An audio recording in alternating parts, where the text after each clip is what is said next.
Улаас ямар бодлого баримталж цаашид бид автономоо яаж засах боломжтой.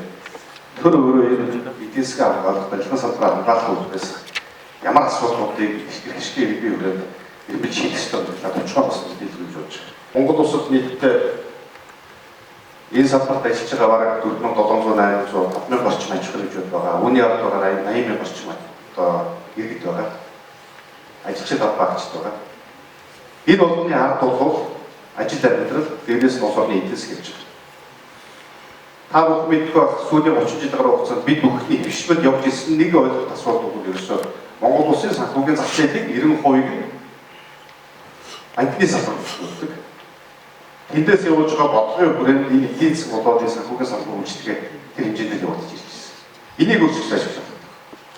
Тэгэхээр үүний нэг юу асуудал юу гэхээр ерөөсөө үндсэндээ барилгын салбарын хамгийн чухал үүрж байгаа асуудал бол тендер баталгаа, гүйцэтгэлийн баталгаа, барьцаа баталгаагийн асуудлууд бол банкнд өөрсдийн өмч хөрөнгөө барьцаанд барьдаг. Дээрээс нь одоо өөрсдийн мөнгө хөрөнгөө татан төлөвлөдөг.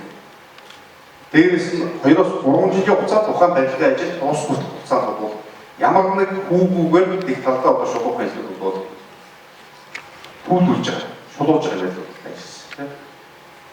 Тэгэхээр та магадгүй нэг тэрбум төгрөгийн ажил хийж байгаа бол 5, 10, 50 сая төгрөг, 100 сая төгрөг заавалчгүй тэгээд байна. Зарцаа 2-3 жил. Энэ өөрөө бол олон улсын нийтлэгчгээр байдаг болсон.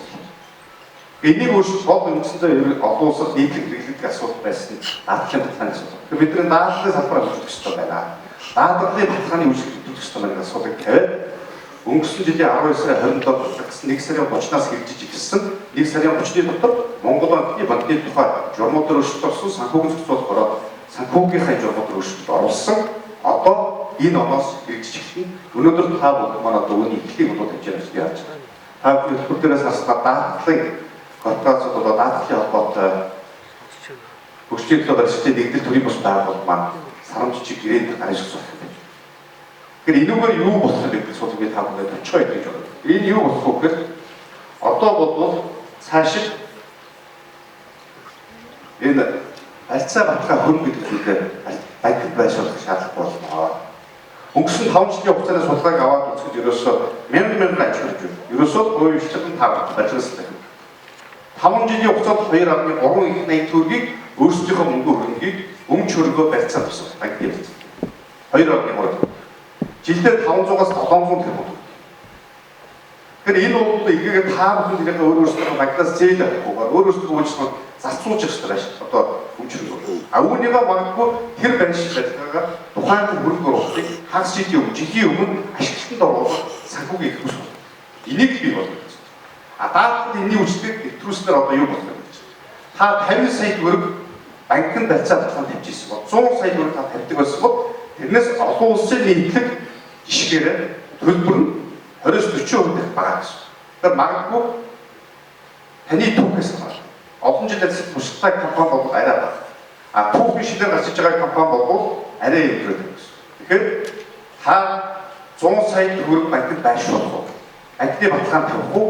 Эсвэл дадлын хурамчлалууд дадлын баталгаа аваад магадгүй 2 сая төгрөгөөс 10 сая төгрөгийн хооронд даатгуулж болоод явах гэсэн. Тэгэхээр энэ шиг үйлчлэг бол бид санхүүгийн зах зээл нэвтрүүлэг гэдэг асуудыг тавьсан. Улсын хурд 12 сарын 27-нд болсон. 12 сар угаасаа та бүхэн мэдж байгаа хууль ажиллагаатай сар байсан. Нүүрсний хуулигаар улс орны явуулга байсан. Муу зүйлийн хажуугаар басдаг сайн зүйл батлагдсан зүйл бол энэ байсан. Улсын хурд эдгэрийг хийсэн. Тэгэхээр одоо бол Монгол улсын эдийн засаг санхүүгийн зах зээлээр эрүүлж үзэх бол өгөх гэж байгаа юм байна.